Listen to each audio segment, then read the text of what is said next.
د ذوالحجې میاشت راغلې ده. په دغه میاشت کې دعا عبادت داسې دي چې د هغې دپاره الله تعالی خپل یو وخت خپله یوه ریزه خپله میاشت مقرره کړې ده. نو که چېرته سړی هغه عبادت په هغه خپل وخت کې وکړو بیا خو دته ثواب میلاویږي. د ثوابه خبره ده، دته الله تعالی یو غټ اجر مقام ورکوي.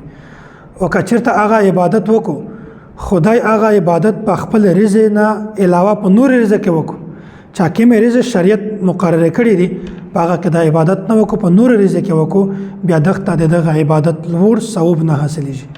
نو دا ذوالحجه په دا میاشت کې دعا عبادت داسې دي چې الله تعالی دغه د پوره دغه میاشت خاص کړی ده. بیا په دغه میاشت کې خپل رزق ورته خاص کړی دي.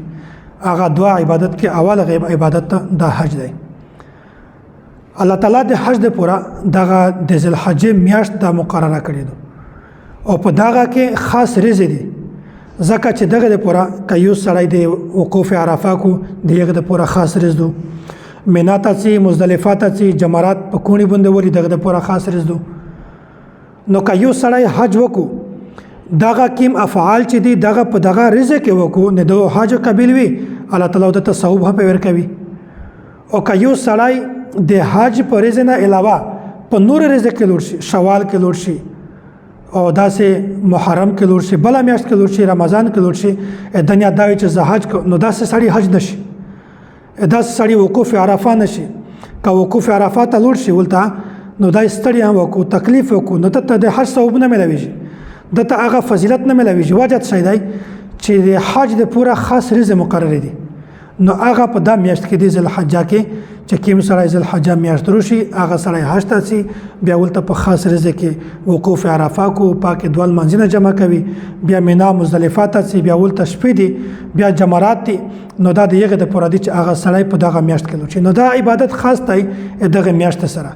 که چیرې یو سړی دغه عبادت په بله میاشت کو نو د داسې سړي عبادت کله نه قبلیږي.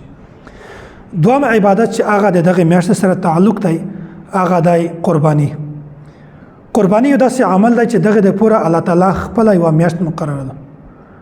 د ذوالحجې وله لسمه ذوالحجه باندې قرباني ده، یولسمه باندې قرباني ده، په دولسمه باندې قرباني ده د ماشومه پره. نو دا درې ورځې الله تعالی خاص کړي دي د صرف د قرباني دپاره. که یو سړی وز داسې وي چې هغه قرباني وکړو په څوارلسمه ورځ باندې، پنځلسمه، شلمه باندې نو داسې سړي قرباني کله هم نه قبلیږي. او وجه څه دی چې شریعت ته دغه د پوره خپله یوه رز مقرره ده. که په رز نه د مخه تو قرباني وکړله یا د په رز نه وروسته قرباني وکړله نو د تو قرباني کله هم نه قبلیږي. داسې ځینې خلک داسې چې هغه څلورمه ورځ کې هم د قرباني د جواز قایل دي، حالانکه دغه د میږ د مذهب سره د میږ د دین سره هیڅ تعلق نشته. قرباني شته درې ورځې ده دا شریعت ورته خاص کړي دي. که یو سړی دغه درې ورځې نه علاوه بله ورځ کې قرباني وکړو نو د داسې سړي کله هم قرباني نشي.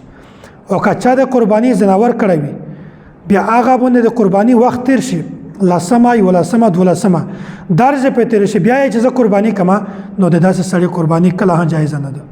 دغه ته پکار ده چې هغه ژوندی چې کوم ځناور دی هغه د الله تعالی په لار کې صدقه. درېمه خبره چې ټول مذاهب ټول ادیان دغه په د یوه خبره باندې اتفاق دی، اتحاد دی چې میشتو ته پکار ده چې میشت د الله تعالی عبادت وکړي.